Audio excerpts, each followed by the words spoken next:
Welcome to the Explainer. Today, we're diving deep into a topic that is an absolute classic of any operating systems course, and pretty much a guaranteed question on the final exam: deadlocks.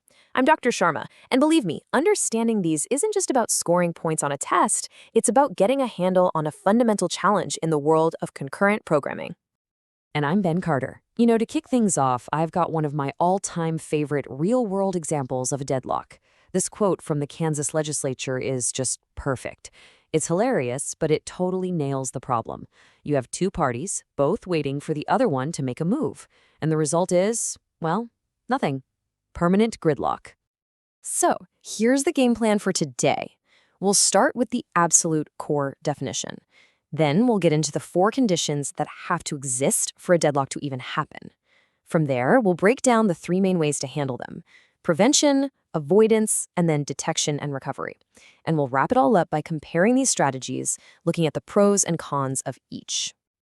All right, first things first. Getting the definitions right is honestly half the battle on any OS exam, so let's be super precise about what we mean when we say deadlock. Okay, here it is, the formal definition. A deadlock is a state where you have a set of processes, and they're all blocked. Why? Because each process is holding on to some resource while waiting for another resource that's held by another process in that very same set. It creates this inescapable circular dependency. Just think about our trains again. Train A has control of its track and is waiting for B's track to clear. Meanwhile, train B has its track and is waiting for A's. The end result? A complete and total standstill. And this whole mess really comes down to this fundamental three-step dance that happens anytime a resource is used. First, a thread will request it.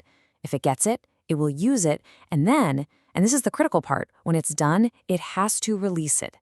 Deadlocks are what happens when this simple sequence gets all tangled up between a bunch of competing threads. Now, let's nail down a really critical distinction, and I'm telling you this is a classic exam question: deadlock versus livelock. In a deadlock, the processes are completely blocked. They're just sitting in a waiting state, not burning any CPU cycles. But a livelock is different. The processes are still active. They're spinning their wheels, wasting CPU, constantly changing their state in response to each other, but never actually making any progress. It's like two people in a hallway who try to get out of each other's way, but they keep stepping in the same direction. They're moving a lot, but they're not going anywhere. So how do we end up in this mess? Well, that brings us to the four necessary conditions. I want you to think of this as the recipe for disaster. A deadlock can only happen if all four of these ingredients are in the mix at the exact same time. And let's really hammer this home. It's not one or two of these things happening. It is the simultaneous occurrence of all four that cooks up a deadlock. This is key, because it means if you can just design your system to get rid of one of them, just one, you can guarantee that deadlocks will never happen. So here they are. First, mutual exclusion. This just means at least one resource can only be used by one process at a time. A printer is a perfect example. Second is hold and wait. This is when a process is already holding a resource, but it's waiting to grab another one that's currently held by someone else. Third, we have no preemption. This means you can't just forcibly take a resource away from a process. It has to release it voluntarily. And finally, the one that ties it all together, circular wait. This is where you have a chain of waiting processes, where P0 is waiting for a resource from P1, P1 is waiting for P2, and it goes all the way around the circle until the last process is waiting for a resource held by P0. Okay, so if that's the recipe, our first major strategy becomes pretty obvious, right? If we can just remove one of the ingredients, we can stop the deadlock from ever being cooked. And that's the whole idea behind deadlock prevention. The logic here is just beautifully simple. It's almost a brute force approach. We're going to proactively design our system to make one of those four conditions structurally impossible. It's a guarantee. If the condition can't happen, the deadlock can't happen. Period. But how practical is this in the real world? Well, as you can see from the table here, there are some pretty big trade-offs.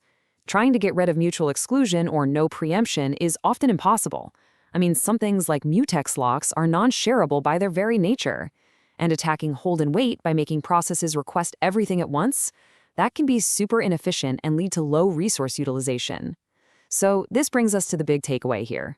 Attacking that circular wait condition is usually the most practical way to go, often by forcing all threads to acquire locks in a specific, predefined order. Okay, so that leads us to a more dynamic, more sophisticated strategy: Deadlock avoidance. With this approach, we actually allow all four conditions to exist. But the operating system acts like a smart traffic cop. It makes intelligent choices about allocating resources to make sure it never drives into a state where a deadlock is guaranteed to happen. The key concept you have to understand here is the safe state. A system is in a safe state if there's some sequence of execution that will let all the processes finish their jobs. Now, an unsafe state doesn't mean you have a deadlock, but it means a deadlock is now possible. The whole point of a deadlock avoidance algorithm is to make sure the system never, ever enters an unsafe state. So the big question is, how on earth can an operating system predict the future? How can it decide if granting this one resource request right now is going to lead to disaster down the road? Well, the answer is one of the most famous algorithms in all of computer science.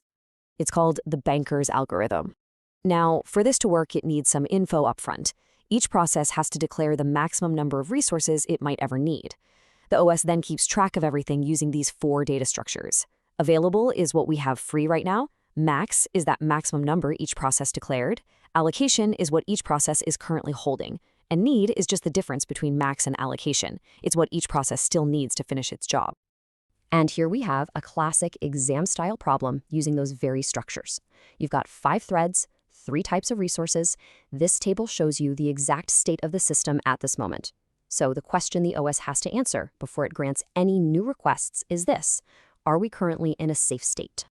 To figure that out, we run the safety algorithm. Here's how it works. First, it looks for any thread whose need can be satisfied by the currently available resources. So if we look back at our example, T1 needs 1, 2, 2. We have 3, 3, 2 available. Hey, that works. So we pretend that we let T1 finish its job. When it's done, it releases the resources it was holding, which was 2, 0, 0. We add that back to our available pool, which is now 5, 3, 2. Then we just repeat the process. We look for the next thread we can satisfy, maybe T3. If the algorithm can find any sequence, any path at all, where every single thread can finish, like the sequence T1, T3, T4, T2, T0, then the state is declared safe. But what if we don't want the design constraints of prevention or the really high overhead of avoidance? Well, that brings us to our third strategy. Just let deadlocks happen. But, and this is a big but, have a system in place to detect them and then clean up the mess. This is deadlock detection and recovery. Now, how you detect them can vary. For simpler systems where there's only one of each resource type, you can build what's called a wait-for graph. If process PI has an arrow pointing to PJ, it means PI is waiting for PJ. If you find a cycle in that graph, you found a deadlock. For more complex systems with multiple instances of resources, you need a detection algorithm that looks a whole lot like the banker's algorithm, basically checking to see if there's any way for the current system to resolve itself. Okay, so you found a deadlock. Now what? Well, recovery is always painful. There's no good option. As you can see, you can either just terminate the processes involved, which is a really drastic step, or you can preempt resources, which means forcibly taking them away from some poor victim process. Both of these are expensive, you could lose a ton of completed work, and you need really complex rollback systems to keep your data consistent. There are just no easy answers once you get to this stage. And this brings us to the final big picture analysis. If you're an OS designer or you're a student trying to answer that tough compare and contrast question on the exam, you have to understand the fundamental trade-offs between these different approaches. This table right here is a perfect summary for your exam review. Prevention is a static approach, but it can really hurt your resource utilization. Avoidance is dynamic, but it has this incredibly high runtime overhead because it has to run for every single resource request. And detection, it gives you the best resource utilization because it doesn't restrict requests at all, but you have the overhead of running the detection algorithm plus the potentially massive cost of having to recover from a deadlock. So we're going to end with this one really important question. If most of the operating systems we use every day, like Linux and Windows, pretty much just ignore this problem at the kernel level and let programmers or users deal with it, why did we just spend all this time on these complex algorithms? And the answer is that while they might be too much for a desktop OS, these ideas are absolutely critical in high-stakes systems. Think about database management systems or real-time control systems, where a deadlock could be catastrophic. Understanding this theory is what separates a decent programmer from a truly great systems engineer.